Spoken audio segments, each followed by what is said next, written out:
notre Dieu, notre Père, nous te disons encore merci pour ces moments que tu viens de nous donner. Merci pour la première partie dans laquelle nous avons appris beaucoup de leçons. Pendant que nous voulons commencer la deuxième, nous avons la présence de ton Saint-Esprit parmi nous. Apprends-nous à être des beaux enfants, apprends-nous à être attentifs à ta parole, au nom et par l'amour de notre Seigneur Jésus-Christ. Amen.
D'Abraham. Dans la maison de qui? Dans la maison de qui? C'est là qu'il y a notre histoire. Abraham avait sa femme qui s'appelait qui? Abraham avait sa femme qui s'appelait Sarah. La Bible nous dit que Sarah n'avait pas d'enfant, n'est-ce pas, oui? Sarah avait fait beaucoup de moments sans avoir un enfant. Mais non. Dans le silence des temps, Sarah s'est dit non, qu'est-ce que je dois faire? Je dois chercher moi-même la solution pour avoir un enfant. Maintenant, qu'est-ce que Sarah a fait? Sarah a proposé à sa servante, à la fille qui était dans sa maison, elle a dit, la fille là s'appelait Agar. Elle s'appelait? Oui, elle avait dit à Agar, Agar, moi je suis déjà vieille. J'aime pas d'enfant. Maintenant, s'il te plaît, tu peux donner l'enfant avec mon mari Abraham. Il s'appelait encore Abraham, il n'était pas encore Abraham. Maintenant, peu de temps, Agar était enceinte. Il y avait un bébé dans son ventre. Maintenant, la Bible nous dit que quand Agar était enceinte, elle commençait à mal rigoler Sarah. Elle regardait Sarah avec mépris. Comme ça, avec mépris. Sarah s'est fâchée. Elle a dit non, pas ça dans ma maison. Qu'est-ce que je dois faire? Je dois la foutre à la porte. Elle doit rentrer chez elle en Égypte. Maintenant, Agar est rentrée dans la maison d'Abraham. Maintenant, quand Sarah était enceinte, elle s'est accouchée aussi un enfant. Qu'on appelle comment? Je sais que tout le monde connaît.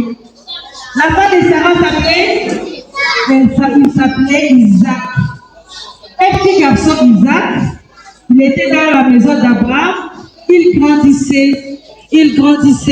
Arrivé à un certain temps, il a fallu que Isaac arrête de faire quoi? Des tétés. Maintenant, dans l'ancien temps, quand on arrêtait à la fin des tétés, on faisait une grande fête. Non.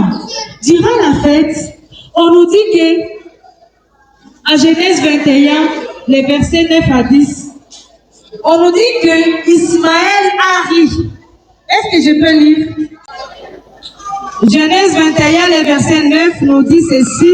Sarah fit rire les fils qu'Agar et l'Égyptien avaient enfantés à Abraham. Maintenant, est-ce que rire c'est mauvais? Est-ce que rire c'est mauvais? Rire ce n'est pas mauvais. Mais la chose qui a fait à ce que tu puisses rire, c'est ce qui peut être mauvais. La cause de tes rires, c'est ce qui peut être mauvais. Que le rire diffère. Il y a le rire de joie, il y a le rire de pitié, il y a le rire de mépris. C'est comme si les problèmes, nous devons fixer nos yeux sur qui? Nous devons fixer nos yeux sur qui? Sur Jésus. Nous devons prier, pas pleurer. Et quand nous pleurons, nous devons pleurer à Jésus. Pas pleurer avec nos propres solutions.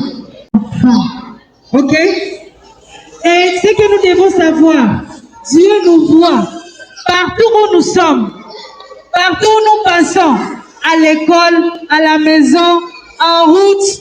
Dieu nous voit et il écoute tout ce que nous sommes en train de dire. C'est pourquoi, quand nous parlons, nous devons parler des bonnes choses. Parce que Dieu est en train de faire quoi? Parce que Dieu est en train de faire quoi? Nous avons parlé de l'histoire d'Agar. On a parlé du rire tout d'abord. Et on nous a dit que Dieu nous voit. Dieu nous écoute partout où nous sommes. Personne n'est invisible à la face de Dieu. Aux parents, je dirais que pendant les épreuves et les tentations, nous devons fixer nos yeux sur Dieu. Nous ne devons pas chercher nos solutions parce que les solutions de l'homme sont éphémères. Mais les solutions de Dieu sont justes et éternelles.